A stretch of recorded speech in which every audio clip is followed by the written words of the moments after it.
down so the bankers' agenda can move forward unhindered. Never before in U.S. history has the media gotten behind a president like they are behind Obama.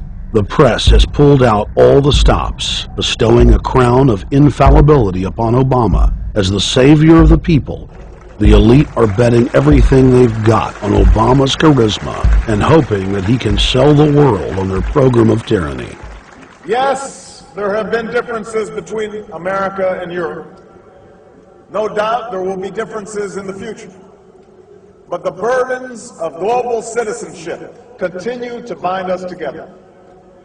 A change of leadership in Washington will not lift this burden. In this new century, Americans and Europeans alike will be required to do more, not less. Partnership and cooperation among nations is not a choice. It is the only way. We've got to give them a stake in creating the kind of world order that I think all of us would like to see. In truth, Obama is not simply continuing George W. Bush's policies. He is radically expanding them. I thank President Bush for his service to our nation.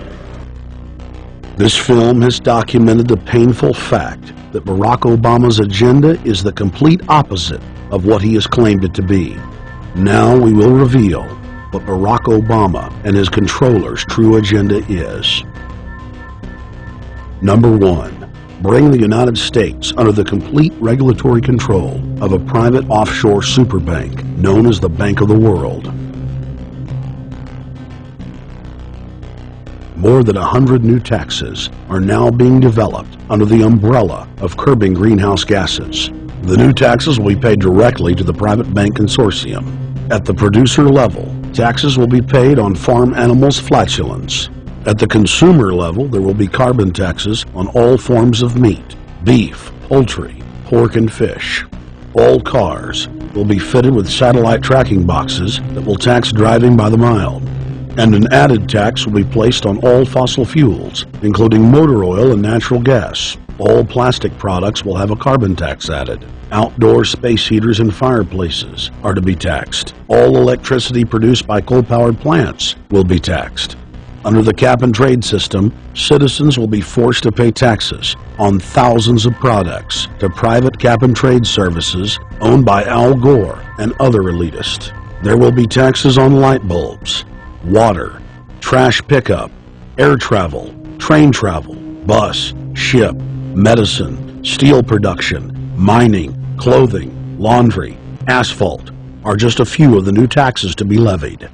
But to truly transform our economy, to protect our security and save our planet from the ravages of climate change, we need to ultimately make clean, renewable energy the profitable kind of energy.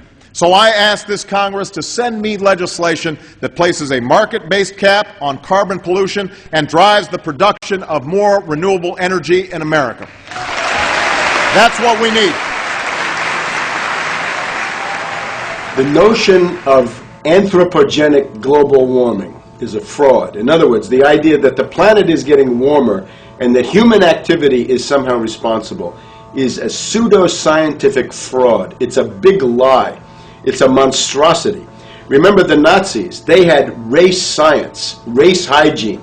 They said Aryan blood is different from any other kind of blood.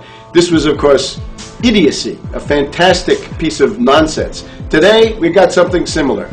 Global warming caused by human activity, and the answer to that is carbon tax plus cap and trade, according to the wishes of Al Gore, Prince Charles, and basically the entire world banking community, the world oligarchy. What they're trying to do with that is to perpetuate the current system where bankers rule the world, financiers rule the world, and the rest of us get the crumbs from the table. But remember, if you try to put on cap and trade and a global warming carbon tax with the idea that you're going to save the polar bears, what you're going to do is destroy human society. You're going to cause genocide on a massive scale. The deaths will be measured in the hundreds of millions and indeed in the billions. Just the idea of global warming means that there'll be no development for Africa, no development for the poorer parts of Southeast Asia, and no world economic recovery of any kind ever in our entire lifetime. So It's important to expose and fight the pseudoscientific fraud of global warming. One more point about this. You don't need a climatologist to know that this stuff is a fraud. I'm a historian. I can tell you, in the last 1,000 years, we had a period of very warm temperatures called the medieval warm period, where all kinds of grapes and semi-tropical stuff was growing very far into the northern hemisphere. That was about 1100, 1200. It happened to correspond with an all-time maximum of sunspots.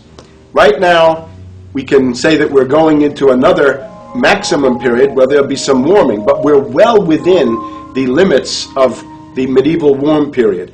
About 1600 to 1650, there was an ice age in northern Europe. The North Sea was filled with ice. The German and Dutch ports and the English ports were filled with ice.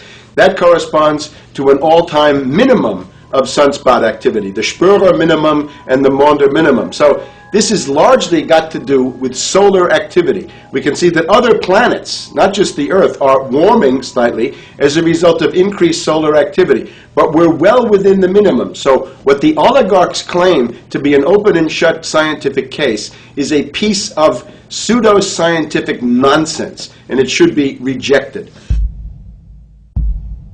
Number 2.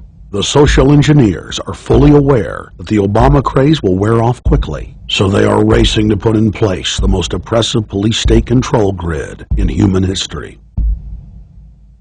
20,000 battle-hardened regular Army troops are now being deployed to patrol the streets of the United States. FEMA is now building giant camps in every region of the country, and the Congress has introduced bills like the National Emergency Centers Act, H.R. 645, which merges local governments and the police under federal control.